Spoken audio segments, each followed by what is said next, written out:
Hello, everyone. I'm Abhinav Jain, and this is the Real Abhinav Audio Experience.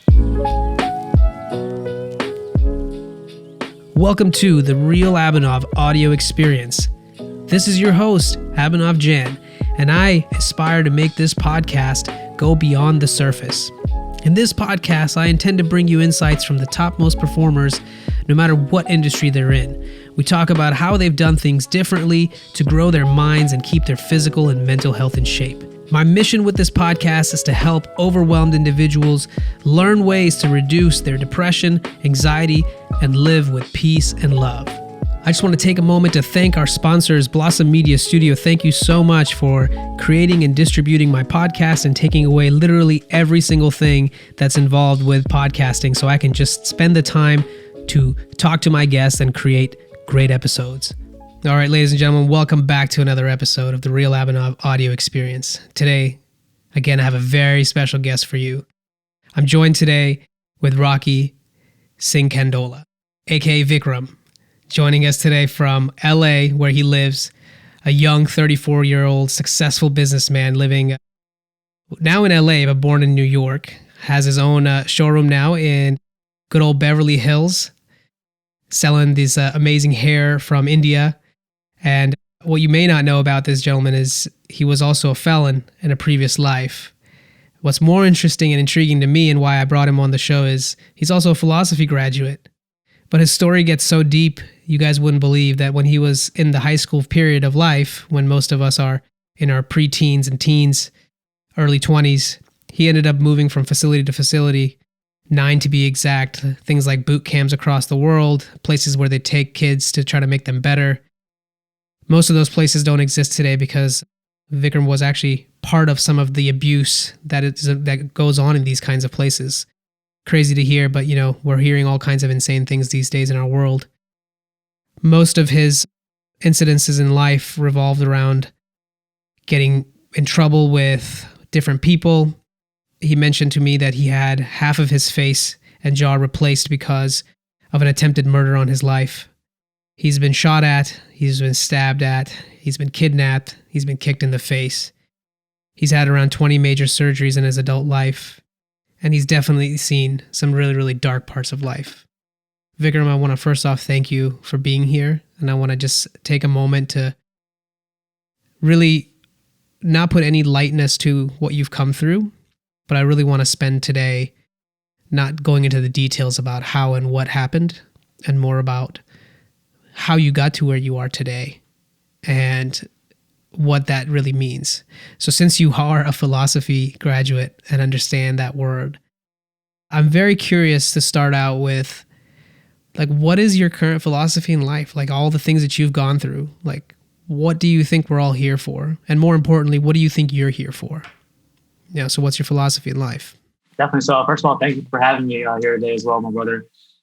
So my philosophy on life, and I guess it kind of changes as we grow, as we learn, things kind of change over time. For me, I believe that we're all on our own journeys, and we all are connected in those journeys as well. We all have a spiritual kind of soul connection to the world, and when we're kind of pursuing and going after those journeys in life, to put our heart and our minds in it, we kind of all end up in a really great state. And I think what's happening around the world now is so many people have gotten distracted by what they see on social media, by who they look up to in the superstars and the TV and the music, that we're forgetting, what it is that we're actually here to do. And that it's kind of simple. I've learned slowly, which is it's hard to comprehend, but it's easy to say. We're already doing it. When I look back and I see everything I've done and everything I've been through, I realize that in order for me to be the state I am now, mentally, physically, emotionally, and financially, everything else, it kind of took all of that to get here. For me personally, that's my journey, and my future journey is to share that and to share that knowledge with people, especially that are feeling stuck or feeling like they can't get out of the positions they're in, or that have went through a lot of heartache or a lot of trauma or even physical or sexual abuse. All these things are just are words and things that happen to us, but the way we perceive them and the journey that we're on during them really kind of ends up being like your magical book, basically, like what your gift to the world. And that's kind of my philosophy these days. And once again, I read a lot, watch a lot of YouTube. So every once in a while I have a shift that comes in.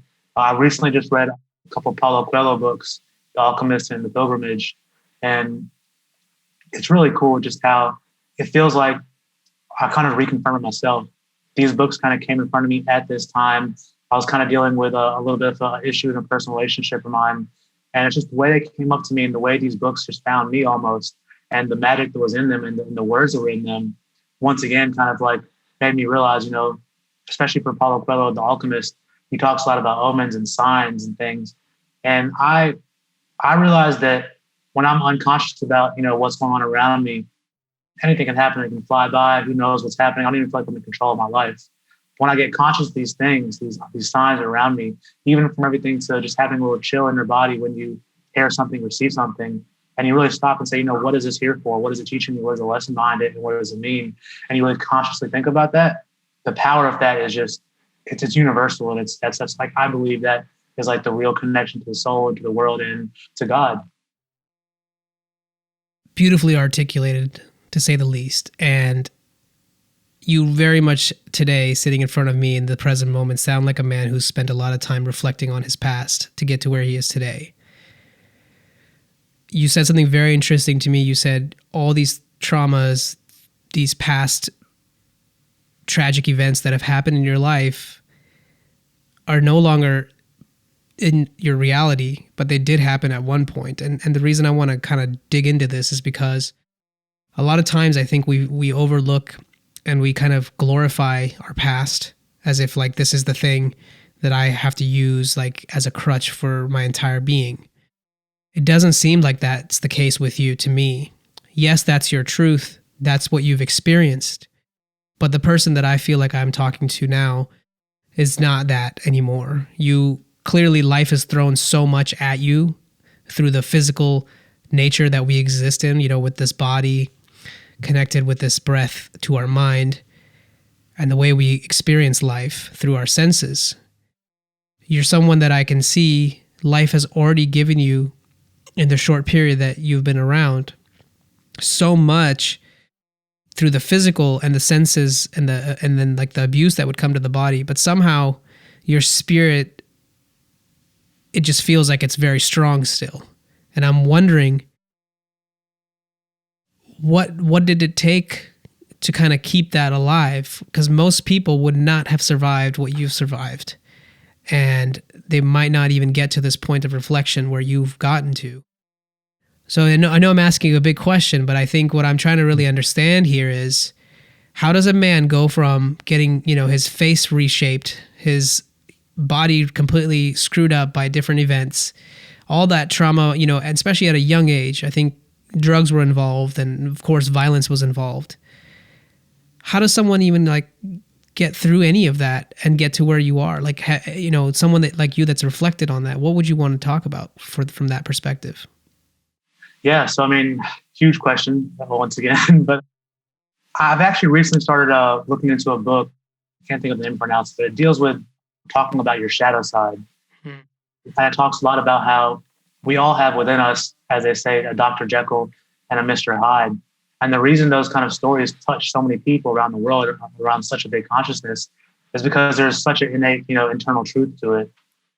And when we can understand that and see, and accept it, that we all have these different sides of us, things become more easier to differentiate and to understand and to grow on and move from versus just react to.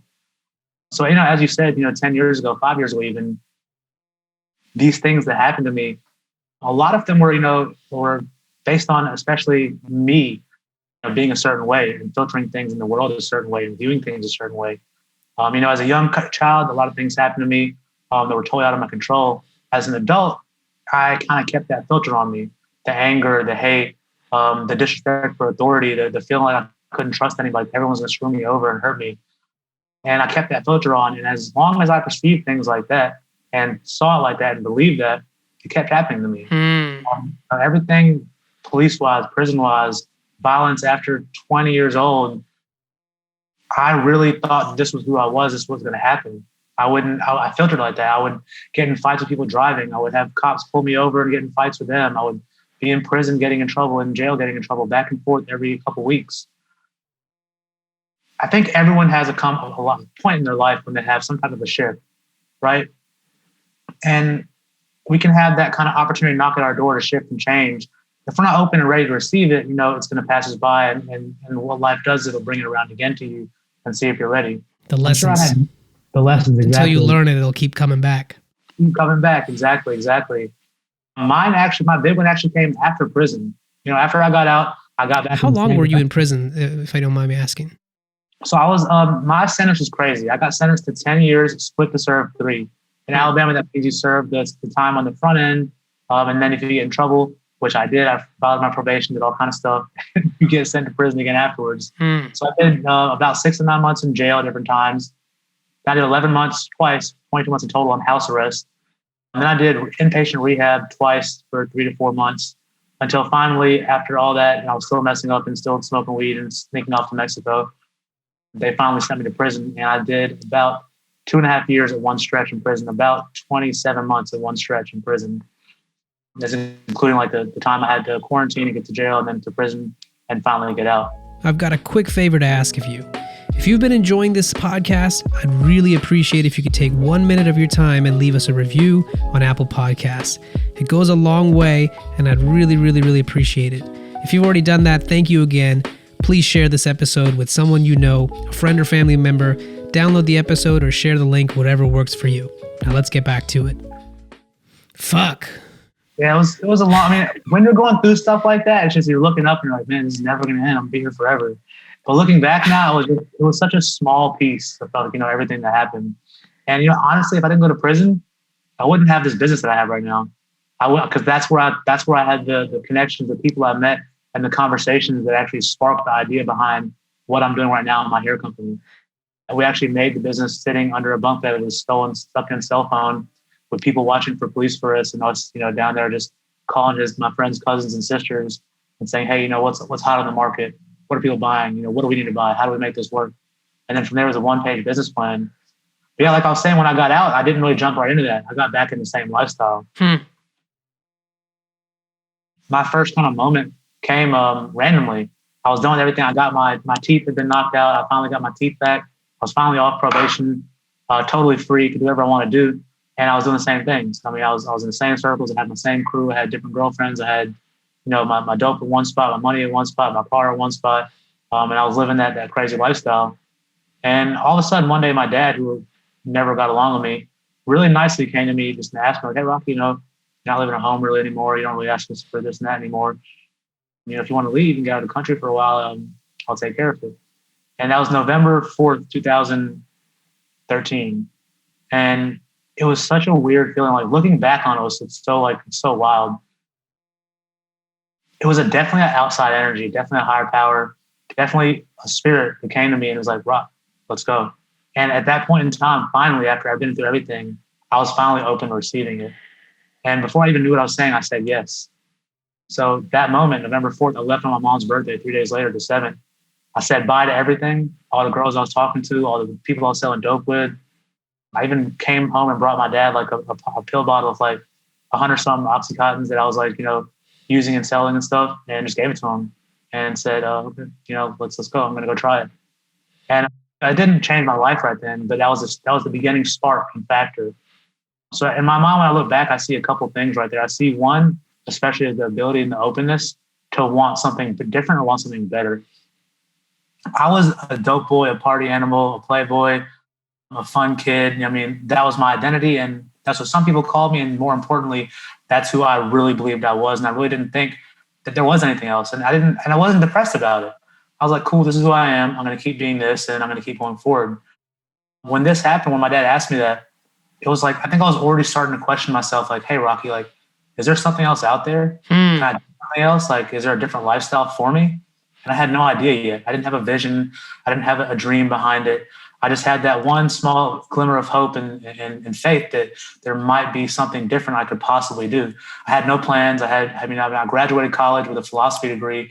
And if you know a philosophy degree, there's not much you can do with it except go to law school. And, I had already been accepted into law school while I was sitting in jail. The judge said no to letting me go. So by the time I got out, I was kind of like, I'm not going to go to law school now. I don't know what I'm going to do, but I'm not going to law school. So I took that leap of faith, and what it did for me was a lot. It got rid of all the small distractions in my life. I didn't have an iPod. I had an iPhone. I didn't have data on it. So I was not listening to music. I was not watching TV anymore. I was living on a farm in Punjab with my family friend, and Mm. it's a free lifestyle, totally free distractions. And slowly, like more and more of this started to come into me, just started to pour into me. Like, I'm like, you know what? Like, there is so much more I can do. And then I had energy too, because I wasn't on drugs. I wasn't coming off drugs. I wasn't drinking every night. I wasn't partying every day. I wasn't chasing women every day. I had just no distractions, no friends even to talk to, nothing, just pure natural life out there. And that's when I started, like, okay, let's see what I can do now. I'm an entrepreneur. I've always been a quote unquote hustler. I know I'm good with words. I know I can speak. I know I can sell products. Let me see what I can make a product of my own. And, from being there, that's when Hair Man India started way back when I was in India. From there, it's been 7 years now. And there is a couple other shifts that happen. We can get into it more and more as we go. But it was been a journey. It's been up and down. The one thing I have not done since then is go back to that lifestyle of selling drugs or being in those circles of people that are doing that anymore. And I had a lot of friends kind of look at me like, leave it, like you're not going to hang out, or which is good for you now, or you're just going to change. Like, you can't do this, or like, this is not who you are. You're faking this and that, blah, blah. And I just blocked them. I send them love. Like I've now since, reached out a few of them and like just say, hey, how's it going, man? Everything's okay. But without hate, without anger, I just blocked them. And I was like, you know what? I don't really know if they're right. I really hope they're not, because I don't want to be fake. But I got to try something different right now, and I have to. And I did that. And it's been up and down. Like a couple of times, there I had a relationship with an ex-wife in there. I wanted to reach out to some of them so bad, and just fall back into that. And I was living in LA alone, and I was actually homeless living in LA alone, and I almost did fall back into a lot of it. I got to a point when that happened, like where I started doing a little bit of drugs again. Just randomly in a bathroom in Hollywood, someone's like, hey, I got this, I got that. I'm like, okay, whatever. I was just lost again for a certain amount of time. That was your comfort because it's something you knew before. It's my coping mechanism, basically. Like it's just even now, like I recognized it a couple of weeks ago. I went through a hard time in a personal relationship, and I was like, man, the first thing I want to do is hop on a plane or hop in my car and go to Mexico or go to some party destination and just chase chicks and get drunk. And I realize I can kind of do that now in moderation if I'm not doing it with those intentions. Like I can still enjoy myself, have a couple glasses of wine, this and that. But as soon as I use whatever I'm feeling and then try to cover it with these coping mechanisms, it's going to go downhill from there. And I'm going to keep doing, I'm going to train my brain to know that. And it's really about like reprogramming your subconscious and your conscious to know that like, hey, like these coping mechanisms you're using are harmful. And every time you do them, you're hurting yourself. And if you look back 10 years, now I can see when I look back, like the patterns between them, like there's so many instances that I got in trouble or got stabbed or got shot at that literally, like if I could, like I do now, just take a breath, like one breath, literally before I make that choice and that decision, it's life changing. It's everything. I can't, I'm not going to even try to say that I fully comprehend what you've went through, but everything that you've described to me sounds a lot to me like a man who, again, took time to take stock. And yeah, like you said, there was something higher, bigger than you that spoke to you in that moment where you decided to at least explore the possibility of who you thought you were and believed you were, and chose to explore the unknown, which is, can I really be this other idea? And you chose to actually pursue that. And I think most people, even the ones that don't have such a crazy background where they've had crime in their life, I think most people tend to shy away from that pursuit in itself because it's too comfortable to be just in the belief system that you're in. It's very rare that people want to shake out of their belief system. And it's almost either forced onto them, as it was to a degree on your case, where you are kind of at the end of your road. It's like, if you keep going this way, you're either going to be dead.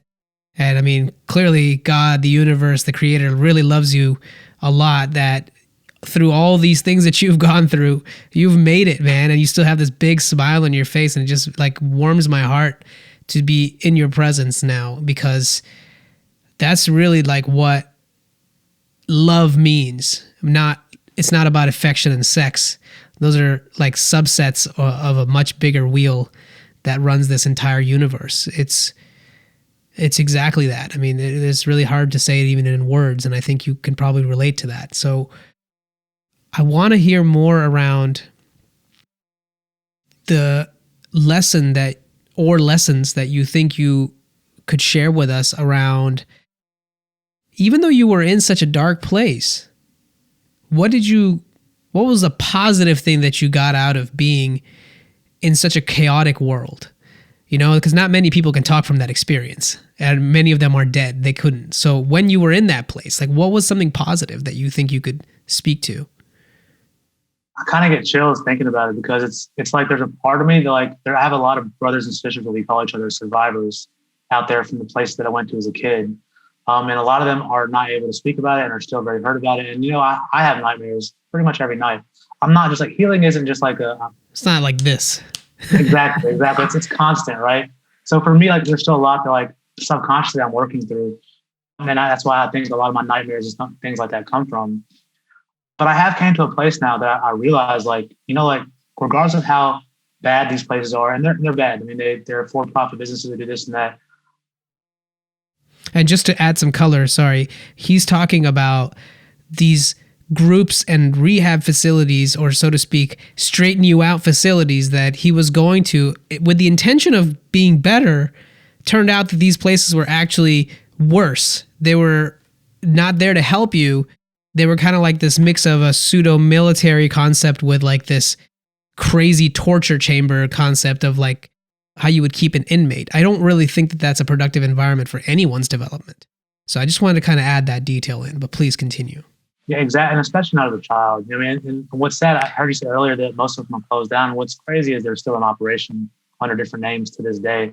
And that's the reason for Facebook groups and us speaking online a lot about it as well. And this is an unpopular opinion that I speak about now. And that's that the lesson that I got out of it. The boot camps I went to as a kid, they're crazily emotionally and mentally torturous, right? And I realized, at 11, 12 years old, sitting there and looking at my journals now as an adult, I look at those journals and I'm like, wow, was this 12-year-old me? Because it sounds like a grown ass man, like, talking about life and about wanting to hurt himself or about wanting to get out of here and about how to adapt to what's going on. So I think one of the biggest things I learned early on, which, it saved me in a certain sense and it taught me about business in a certain sense, and then I grew from it after that, was how to adapt and then manipulate any situation that I'm in. And when I say manipulate, I kind of use it loosely, because back then you have to understand, if I wasn't able to manipulate those situations, you could be dead. Yeah. Exactly. That was a survival mechanism. And as I grew and as I'm older now, I realized, like, it's not about manipulating. It's about really taking time to step back and viewing the situation in multiple angles and multiple perspectives, and then kind of deciding and moving on, going forward from there. Back then, it was all about that. There's a lot of small things that I've taken from these places now as an adult that I've looked back on. I think for prison, one of the biggest ones was people. Like, just learning. I'm Indian, right? Obviously. In prison in Alabama, we have a huge white population, huge black population, a small Mexican population. The psychologist that did my intake was like, wow, you're Indian? I've been here for 35 years and you're the first Indian person I've ever seen walk through these doors in penitentiary. And I was like, okay, great. I kind of expected that. Right? But it was so cool, because at this point in my life, when I went to prison, I've already been to so many multiple boot camps and facilities around the world. And this is one thing I say in my bio as well, that I love about myself, is that I feel like I can actually communicate and touch and connect with anybody in the world, regardless of language. And in prison, I really saw that on my face, because in prison, like, especially in Alabama State prisons, really cheap, like really cheap run prisons, you kind of have to pick a side a lot of times, either white, either black, your clique, your group, or Spanish, you speak it, and so on and so forth. It's a different world in there. And I speak Spanish myself as well. And so I saw myself in prison. I was like, you know what? At first, I took the first week to kind of just observe, and I was kind of a little more quiet. And I realized, I was like, wow, like, I can kind of fit in anywhere. And I hope I don't get in trouble for that. But then that kind of, like, playing the game, learning how to adapt to situation side came to me. And I was able to hang out with my white friends and drink coffee and play cards and play soccer outside. And my Mexican friends and just literally play soccer outside, or my black friends and play basketball. And I was like one of the few people in there, like, that didn't have any kind of like major, case street cred, like that I did this and that to kind of back me up. I just had a distribution base. And I was able to go in between people really easily and nicely. And I saw people on both sides and all sides of it looking to me for advice, for legal advice, for life advice, and to talk and business stuff. And at that point in my life, I didn't really feel like I knew much because my identity was bad boy, party animal, dope boy, this and that. But the part of me I wasn't realizing that was always in me is my heart and my genuine. And you spoke about love earlier. And for me, that love has always been a tough one, right? Because I always look for it outside. I've always needed some kind of love and connection. My parents sent me away to these boot camps and places. I felt unloved. I felt like no one cared about me. So the rest of my life, I've been looking for that. And when I was in there, I realized that I'm not looking for love in prison, obviously, right? But I have something within me that people are recognizing as a shining light, as golden, as love. And I'm sharing that unconsciously. And I didn't recognize it then. I recognize it now looking back. And one of my good friends from prison, he's actually in LA as well. 10 years ago, we were there together. We were actually talking about things and some of this stuff. And we just hung out last week. And it was just, it's such a crazy thing to see. Like, if you could imagine yourself 10 years ago sitting in a box, with rats and bugs crawling around in the hole, just hoping and wishing that you could one day make it to, you have no idea where, make it to something better. And that's like literally where we are now. And when we kind of get deep about it, like he's a deep dude as well, we realize like most of these things like that we kind of wished for were already inside of us, like the stuff that we wanted. The money and the material stuff, all that comes anyway, and it'll come and go. I know right now that whatever I've accumulated, whatever I have, like the guy outside, the homeless person, I can make 2 bad decisions, even 1 bad decision, and be sitting right out there again. Wow. And that's like life has humbled me to that. You know what I mean? Like I wasn't just humble like that always. It's happened to me. I've been up, I've been low, and I realized that like those things that most of society calls, oh wow, successful, oh wow, not successful, has very, very little to do with it. If you're internally in chaos, first of all, you'll never keep whatever you think you're accumulating. As my opinion goes, from what I've seen goes. So yeah, like I think, and I really like what you said about love, because that's such a huge thing that nowadays in our sexual like fueled society, with sex everywhere, we kind of, especially younger men, are starting to confuse that more and more and more. We can blame the women too. Exactly. Sorry, and the women as well. Definitely the women as well. Can't leave them out, right? Yeah, right.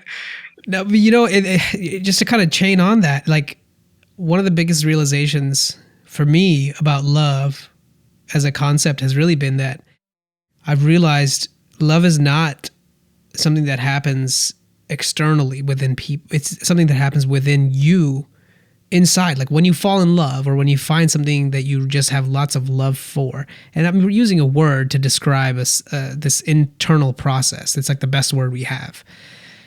It's, again, something that happens within you. It's not something external. However, since we're both into philosophy, going with the inside and the outside are one. They're not actually disconnected.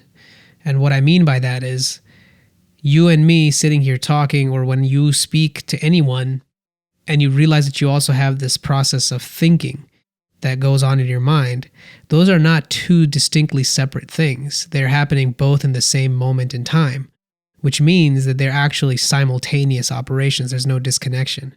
Our mind has this ability to create separation, to introspect and to see different perspectives.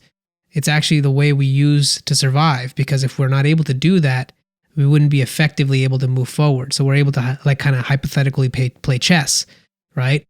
But the interesting thing about a lot of like what you've said, and what I really kind of picked up on, when you started to realize that you don't have to go and pursue whatever just comes into your mind, I think you were starting to develop this power of separating you from your thought process and the impulsiveness that we all have, and have to kind of break that conditioning over time, right? Because this isn't something that we were taught. I don't even think people are still taught this. If you're lucky and you understand truly what yoga and meditation is, not just like wearing leggings and going to the, flex on the beach type of thing, right? But if you truly understand what those things are pointing to, that's pretty much the only thing that I'm aware of that helps you see the separation between the thinker and the observer that exists within us, right? So I think it would be valuable for me to hear your perspective on that. Like you mentioned, obviously you had coping mechanisms at the time that involved drugs. So many people today, especially in California, are addicted to marijuana and to weed. I'll admit it, I love to smoke weed, but I didn't smoke weed my entire life. I was a competitive bodybuilder. I used to look down on people that smoked weed. But meanwhile, I was taking steroids because I was like, I wanted to look a certain way. But once I remember psychologically, I crossed that bridge of like not being a drug user to taking anything. I realized that I had just disarmed my ability to, hey, it's okay now. So then, when something else come around, why stop? Why not try this? Why not try that? And it's like you allow yourself an inch and it'll take a mile. Like your mind is crazy, right? And that's just kind of how it works. And for me, though, I can spin the whole journey with, weed for me in a positive way, largely because I think from where I was in my life at that time, I was already making good money. I was already deemed successful by society, but I was deeply unfulfilled inside. I felt I had a huge void. And I think what happened with me and smoking and all was I really started to have no option but to dig deeper into that because I was living alone, because I was by myself mostly all the time, except for when I was working. I had lots of time to think because I had no other responsibility. So I would just get high and I would just have all these kind of, how it is. It's like a whirlpool inside. And that journey led me to find the teachers that I follow now, that like in the spiritual realm, that have helped me kind of see the power of introspection, see the power of meditation. And it's really helped me to disconnect from this perceived identity, this idea that we all hold about ourselves and what's actually real. And what's real is only what's present in front of you now. Everything else is an idea or a concept that's floating in and out of your thought process. And those thought processes are also tied to the senses and the emotions and all the things in your body that you feel, right? So it's like, but none of that is you. And we're talking about something very deep. So if someone listening to this isn't able to follow along, it's okay. Understand that those are fundamentally true for everyone. There is this internal process and then there's this external manifestation of it. But until you get to that point in your life where you're starting to see that those are actually some things that are observable, it's very difficult to make a shift and make a change. So I want to go back to like your journey of when you were trying to cope using drugs to when you started to realize that you actually needed alternative ways. Help me understand and walk me through like what that journey was like for you to start to kind of incorporate these things. Yeah. As I said, like when I went to India, I didn't think I told you, I actually got married out there. So I met a girl. 3 months later, we're engaged. 4 or 5 months later, traditional Indian way, right? And they're like, get this boy married. He'll be better off.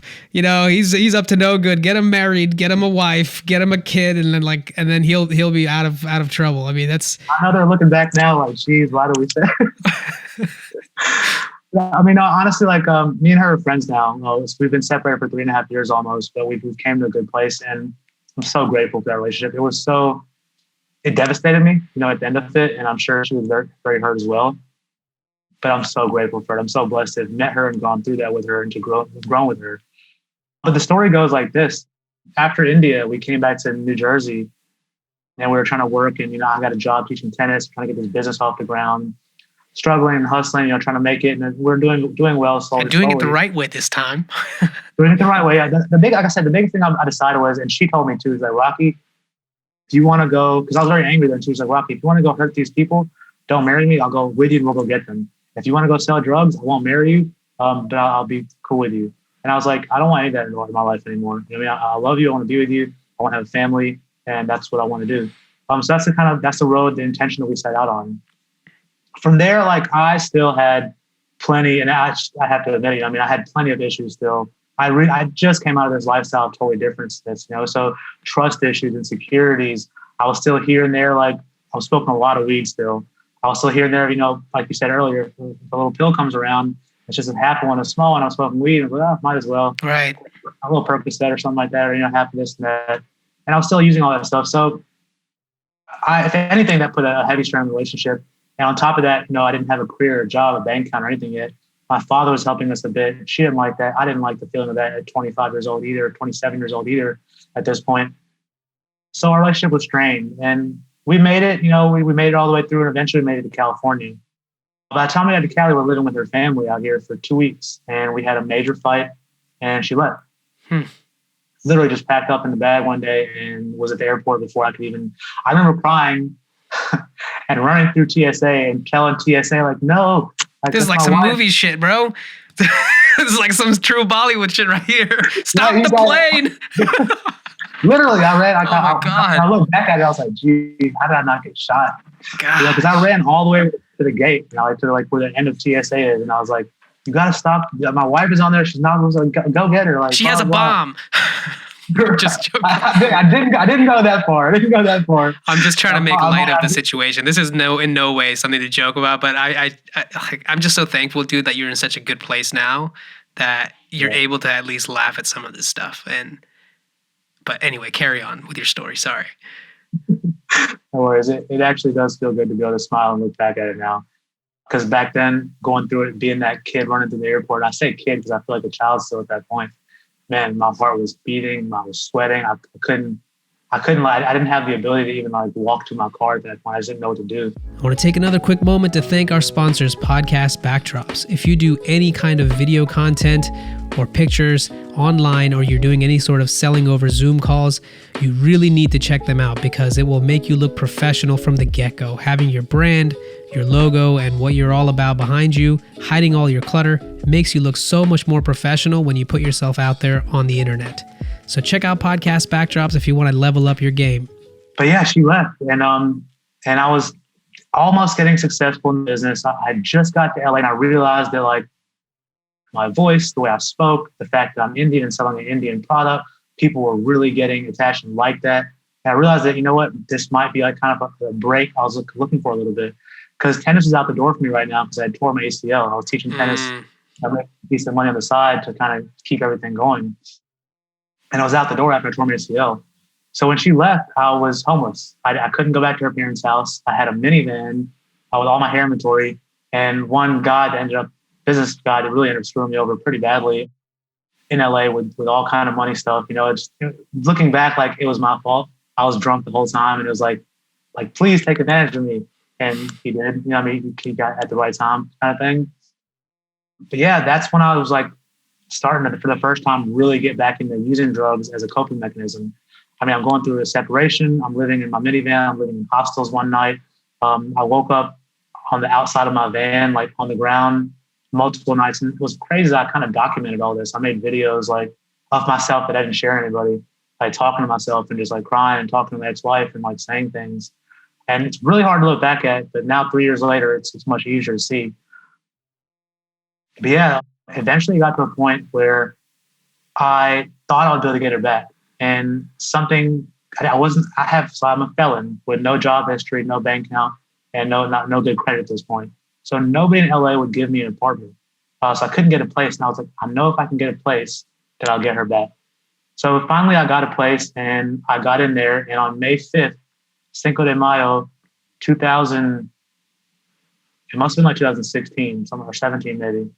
I went raw vegan, and I quit drinking. I quit smoking for a little bit, and I started meditation and yoga. And the reason was one of my best friends from college days, Sean, came over from Korea, flew in town, and to stay with me.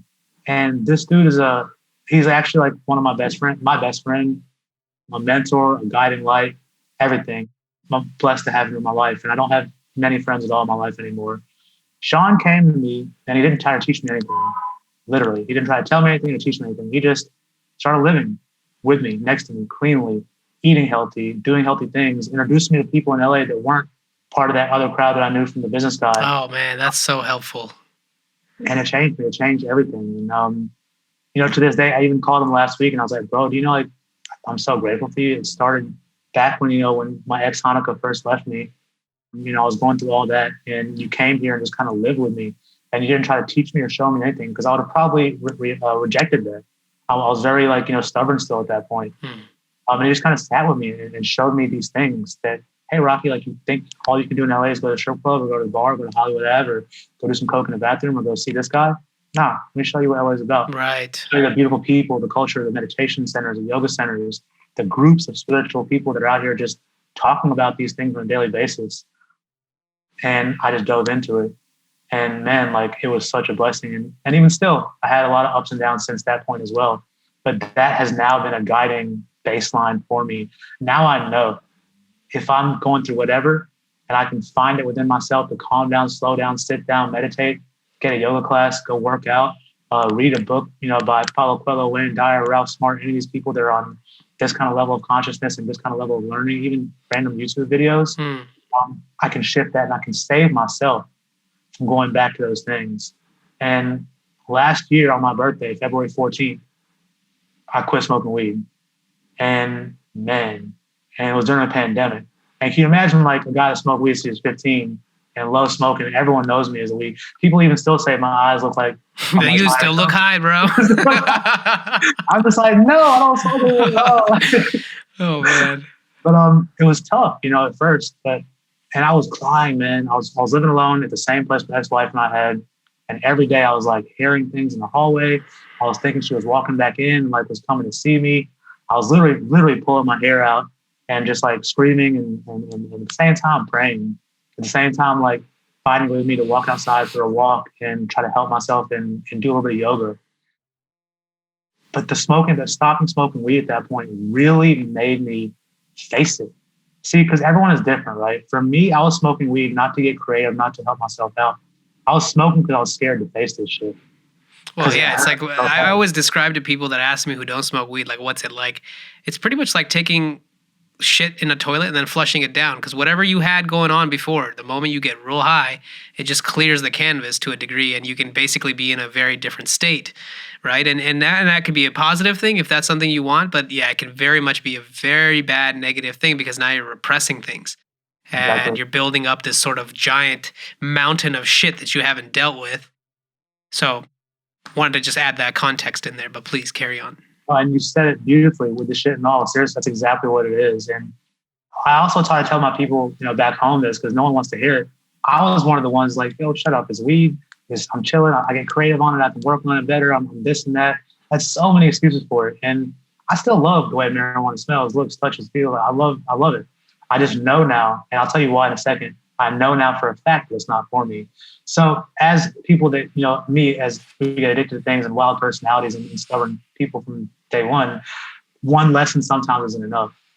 October of last year, I got myself in a new relationship, and it got to a point where I felt like if I was going to be myself, I had to like kind of almost dumb myself down a certain point, and I couldn't deal with things as well. So once again, I went back to my old friend, the coping mechanism that I had, which is smoking weed. And I again quit on my birthday this year. The first time last year I went to Bali and got my body detoxed and cleaned up. This year I went to Tulum and did it. And this time it was literally transformational. The first time I was still confused. I was like, I don't really know why I quit smoking weed. I had a feeling it did help me. I'm crying a lot. I'm going through a lot now. I think a lot of it has to do because I'm not smoking weed. But now that I recognize that I don't want to smoke, I want to feel this stuff and get it out. It actually helped me start writing my book as well. This time, my body was just like, no. Like I felt like every bit of me, and I was like in a nice area in Tulum, and I felt everything coming out of me, the tears and everything. I felt how much shit I had blocked up just in 2 months. I mean, like so much stuff I had not said that in that relationship. And if it wasn't a spiritual, like wonderful person that I'd finally manifested in my life, the person I'm speaking of, they would have probably been like, yo, screw off. Like I'm out of here. I don't know who you are or what's wrong with you, but bye. And this woman had the ability to hold that space for me, which was tough because I'm a 6'2" guy and I get upset and bothered and annoyed and you hear me screaming and you don't want to come like try to hold my hands and make sure I'm okay. You're kind of like, stay over there. It's okay. It'll be okay. But yeah, so I finally realized that it's been a month and a half now. And I realized like I live right down the street from maybe 4 or 5 weed shops. And I'm so blessed now, man, and grateful that I don't even have that temptation in me. I just know in my heart that for me, as much as I like and don't knock weed at all, it's just not for me. And I've been spending my whole life, I thought. But for me, it's just literally, it's not for me. My vibration is lower. My realness, my openness is just lower. I'm not able to be as real. I'm so used to using weed and covering up whatever it is on my brain and my heart that as soon as I smoke it, I'm muted, and that's not where I want to be. I want to continue to elevate. Like I do feel successful, but I also feel like a baby on this journey. I feel like it's only been, maybe 3 to 4 or 5 years I've actually really done and all the work when it comes to like internal stuff, when it comes to yoga, meditation, eating clean, getting rid of things in my life and distractions. And I'm excited now. Like I don't really care what tomorrow brings, but I'm excited for it anyway. Like I don't want to know what's going to happen, but I'm so excited that like every day, even the hurtful stuff now, I'm starting to realize it's such a blessing. Like I told you, the personal relationship problem I was having last 3 weeks, I once again got to grow so much just from that and get to dig back inside myself. And it brought up so much that I was able to finally like see without any kind of drugs and drinking in me. And just like, wow, like look how much of a pattern I've had in the last 3 relationships. After my ex-wife, I got in a relationship immediately, a year long. After her, it was 4 months later that I'm in right now. And the pattern was there. And now finally, consciously, I'm able to be like, Rocky, like you can break that pattern. I don't have to do it again. When you consciously see it and you know it's there, then you can break it. And marijuana was part of a huge step for me. Like I said, I smoked since I was young. I've had many legal consequences. I've been locked up for just weed at least 5 or 10 times in Alabama, in Mississippi, in Louisiana, in New York, maybe in New Jersey also, just for marijuana. And it's like, and not only that, like parents, family, school, this and that, there's all kind of negative stuff that happens. It's all kinds, yeah. I mean, it has all these consequences that it's hard to even like predict, and especially when you're in the moment. Not to take away all the things you've shared, but I know that someone out there listening to this who may have gotten on this path of like trying to better themselves, I think it'd be valuable to hear someone like you and your perspective on. I know that nobody has like a one-time fix for the rest of their life. So you're on a journey, and I think every day is going to be its own battle, and every day is going to have its own challenges.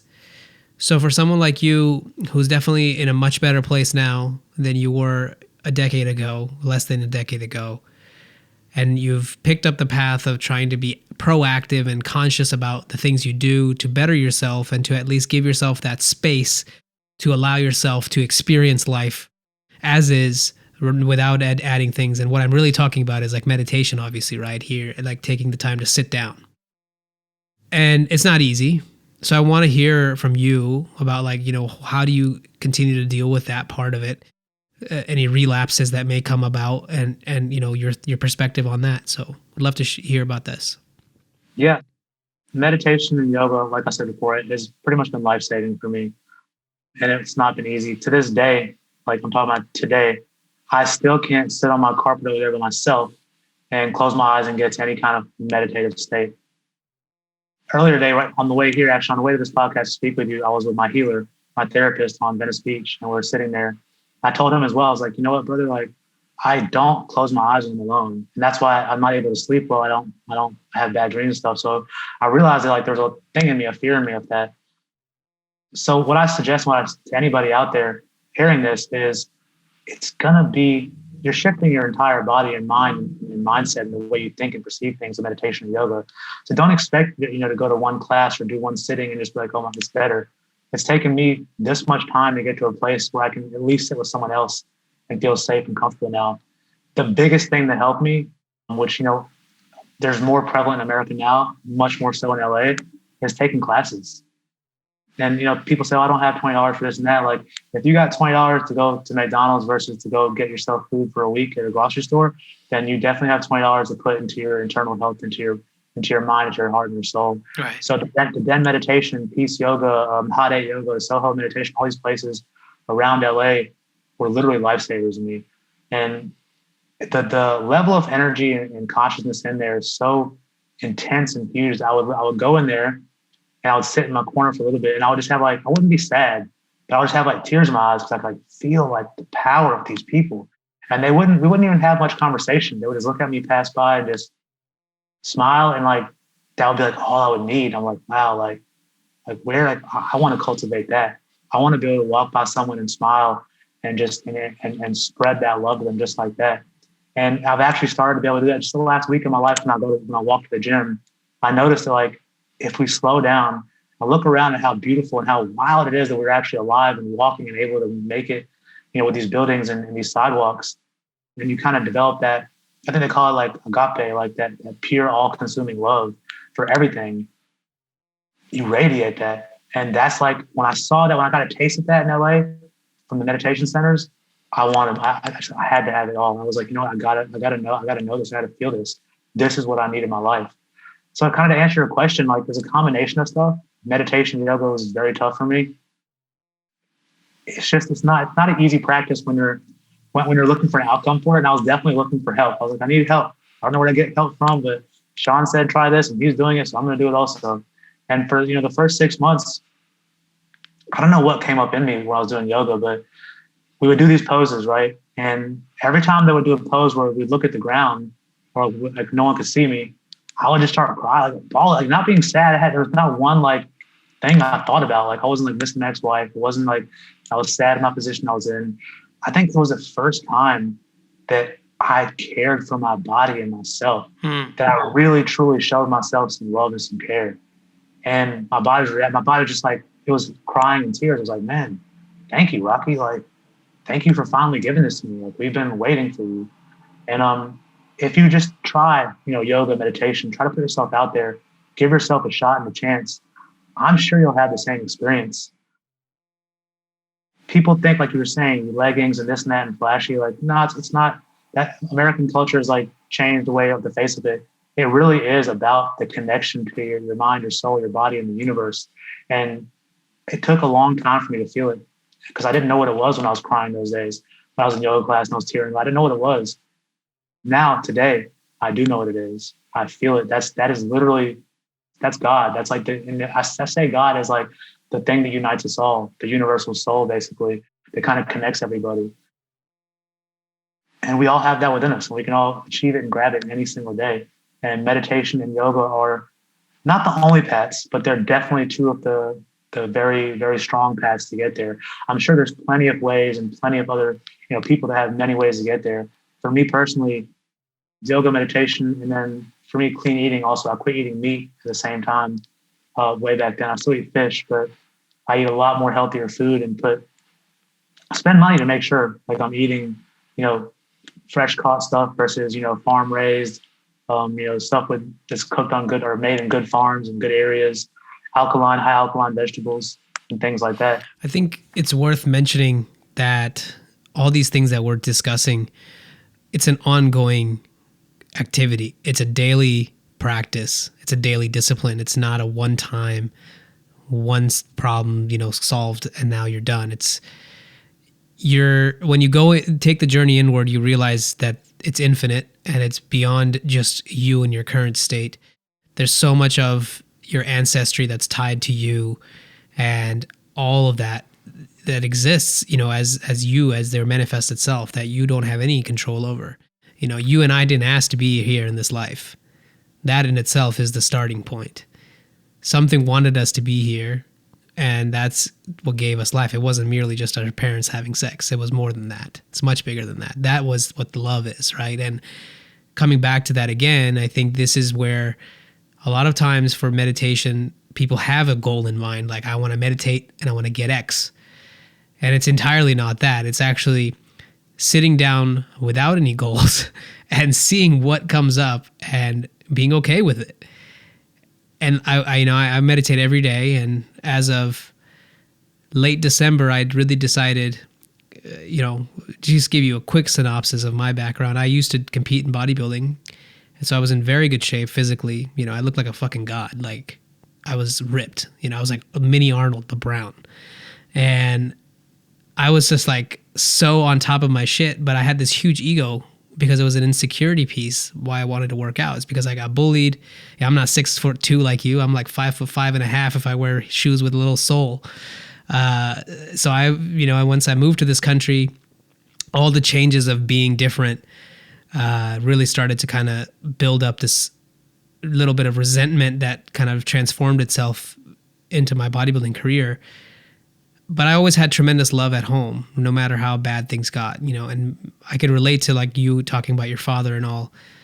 especially in Indian cultures, I think son and father always have butt heads for the most part, right? So I can relate to a lot of that. And I think where I'm trying to go with it all is that you said it before, like nothing lasts forever. And that's also true for your internal state.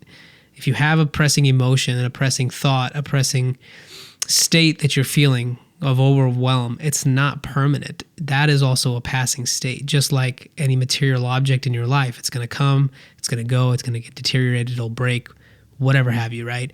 And I think that's the beauty of meditation, is to realize that piece on a daily basis, because it's almost like we need that daily reset. We go to sleep at night and we're like completely not here, and then we come back into this world, and it's almost like you need that reset on a daily basis. So I wanted to just take a moment to highlight that this isn't like to say that, you were once in a bad place and now you're in a good place and like it's voila, life's great, everything's good. That's not how it works for anyone, even if you're a friggin' billionaire. I know plenty of my friends who have lots of crypto and lots of stocks and are multi-millionaires close to becoming billionaires who don't even have the basics together.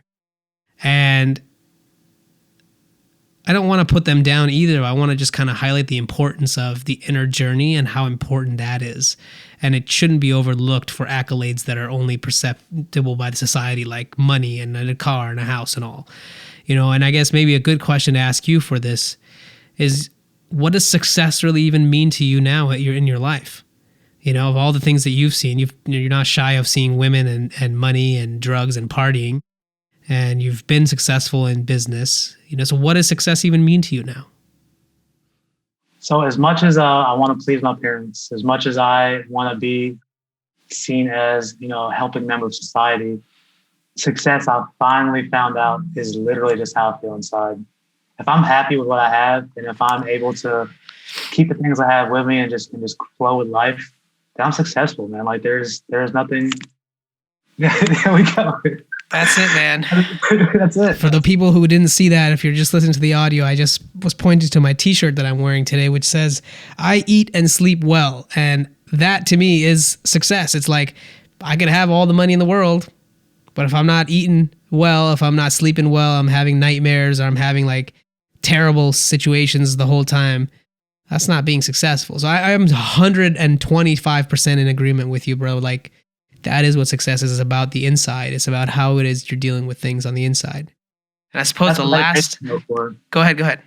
I was saying that's what meditation was like. Like you had the awareness, way back then before you even really got into it in your bodybuilding, like the awareness of like, like this is kind of like an ego-driven thing, and it comes from my past. It comes from like the things I was telling myself before. When we meditate, like now I can meditate almost like when I'm on a drive. I'll keep the music off. I'll keep the quiet drive. Or I'll put a tape on by like Wayne Dyer or Alan Watts, something really low and mellow. And I have the ability to kind of meditate at that point. And like, it doesn't mean like you become the Buddha and like you're sitting there, like you go to a different place. Like, like that's some other level of it. But meditation like is just cultivating the ability to grab that awareness in all the different areas of our life. And I think that is where I finally came to, like, that money, if success is not inside you, I know for a fact it's not from the money. The money and the material stuff, it doesn't have anything to do with it. And it's such a catch-22 because you have to have some amount of money to do well. And people don't believe me when I say this. And if they do, that means they've done it, or they just, can innately feel that. But you do all this stuff inside, you do the meditation, do the work. And it's so wild how everything else just comes. It's not way more. You're not going to be $1 billion like in your pocket all of a sudden, but what you need, what your body and your mind or your life, what you need to survive and do well and to flourish, will come right to you. That's the key. What you need will be provided for you. Your wants are infinite. You'll never have everything you want, but what you need, the universe will always provide that to you, right? And I guess, Rocky, to close out, I want to touch up on a high note, and I think something that's very, very important and needs to be mentioned. You mentioned to me, having a relationship with your father that was at ends, and I want to know, like, from the journey that you've had so far, like, what would you say has been like the most valuable lesson that you've learned from your parents? I've learned so many lessons from my parents. And if you ask them, they'd be like, he never learned anything from us. He doesn't listen to anything. like this is going back to love. For me, love is a big, like I have a saying that I say when I'm feeling low or down, kind of like a mantra, and it's I am love. I just touch my heart. And it's like I am love. Mm. I'm love. And my parents fought a lot growing up. Yes, I could say the same. And it was tough. It was tough to see. And I had all these judgments and stuff that I put on it. As a kid watching it, it was hurtful and this and that. Seeing them now together, still fighting, but able to live together and have those moments where they smile at each other or make a joke and laugh and are able to come together and be there for the family at a wedding or this and that. That's the biggest for me. That's one of the biggest things. I hate to like break it down to like emotional love terms, whatever anyone wants to say, but like for me, that's what it is. Like to see them after, because we never thought they were going to make it together. And as a kid, I used to tell my parents, like, why don't you just break up? Why don't you just like get separated? I tell Mom, take half his money and run away, and I'll come live with you sometime and him sometime. It was that bad when we were younger, and they still go at it quite frequently. But now I can see it, that the love that they have, it transcends all of that. And that love came into like family, it came into everything. And like, it doesn't even mean they just have it for each other. It's just spread out. It's like a sphere, like in The Pilgrimage by Paulo Coelho, talk about the blue sphere of love. And you can feel that. When I go home, as much trauma has happened there, as much crazy has happened there, I can still sit on that couch in my house in Mobile, Alabama and feel that. Feel safe and feel loved. And if they didn't teach me that, show me that, I don't know. I would have kind of went through life more jaded than anything. And on top of that, on like a simultaneous kind of secondhand note, they gave me a lot of tough loves. And the lessons I learned from their tough love, made me rocky. I mean, like if I didn't have, I don't want any parents out there just go be mean to their kids. You know what I mean? Like, but yeah, the tough love that they gave me and they showed me really, really allowed me to find that strength within myself. Yeah. I think that's the part of like maturing in life is when you look back and you see what your parents have actually done for you, regardless of all the, chaos that existed in an earlier on childhood, especially at both of us being Indian, like I think Indian culture in itself, to its essence, is so rooted in the transcendent meaning of life, which is that we're not this ephemeral body. We're not this action-driven, compulsive, emotional thing. We're way bigger. We call Atma, right? We have this Atma, like we're way bigger than that. I mean, that's just so rooted in our culture that to like see and like kind of relate to what you were saying. Everything you said, I relate to because my household was very similar to that. And it's the things that your parents have taught you without even using words. And when you start to realize those things as you grow up, I think that's truly a real sign of wisdom and maturity. And again, man, I'm just so friggin' thankful that you have survived what you've gone through because there's very few people who can probably live to tell the story that you're saying. And what I love about you the most is that you're not so attached to that story and narrative. You're really trying to be who you are now. And you almost kind of take that story as if, and that's probably why I didn't want to dig into your specifics of like, well, tell me about this time when you got this and that. That doesn't have as much value to me as the man that I'm speaking to today. And I'm hoping that you're okay with that we went in that direction. I love it. I appreciate your awareness to know that, just from our conversation we had last week, that really, I'm still, like I said, a baby in this. I'm even with podcasts, I'm learning, as you told me about the mics earlier too. So I appreciate you so much. I'm so grateful to be here and to be allowed to share this with you as well. Yeah, man. And the last thing I'll close out with is everyone should know that you're writing a book. At least you're writing 2 books, as far as I understand. Do you want to talk a little bit about that before we end? Sure. I'll say a quick piece on it. The first one is Meditations of a Prisoner. It's all my journals compiled from childhood all the way to prison. I'm basically re-editing them, putting them on a digital format and writing an intro and a couple little lines in between explaining what it is. That book is kind of meant to show, because I'm like rapping in there. I'm talking about F the police, kill the police, this and that. Like, I kind of want to show the transition of, that, all that going on into the second book, which is going to be a full kind of storyline from my childhood all the way to where I'm sitting right now. A lot of what we touched on, going in details about it, started out as just like a cleansing for me to get it out on paper. And the more and more I talked about it to my clients a little bit, and they started realizing like, oh, you went through all this. Like, why didn't you tell us? Like, that's so motivational. It's so inspirational. I want to work with even more. I was like, you know what? I don't need to just keep this for myself. I think I need to share this. And that's how we're sitting here today. This happened. I started this 6 months ago. I've done maybe 100 podcasts since then. And I just started from quitting weed, crying every day for 3 or 4 months, and then a random LinkedIn message and one podcast. And while I'm writing my journals, like, hey, might as well make it a book. And it's all just happened, recently. So blessed, man, blessed. Blessed.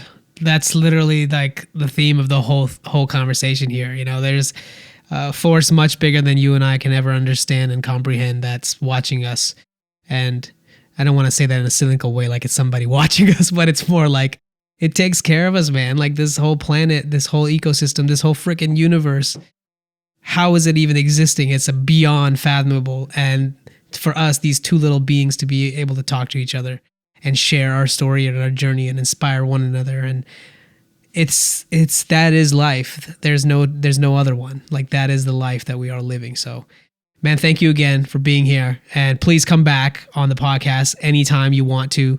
You always have an open invite. And if you're ever in San Diego, you're always welcome. You have a house here. So we'd love to have you. Thank you everybody for checking out another great episode. And we wish you all the best. Thank you for checking out this show. I really appreciate your time, and I can't wait to hear from you. If you want to give me any feedback or want to get in touch, know someone that I should put on the show, reach out to me on Instagram, TikTok, LinkedIn, wherever you are online. You bet you can find me there. Just search for The Real Abhinav. Thank you, and we'll see you next time.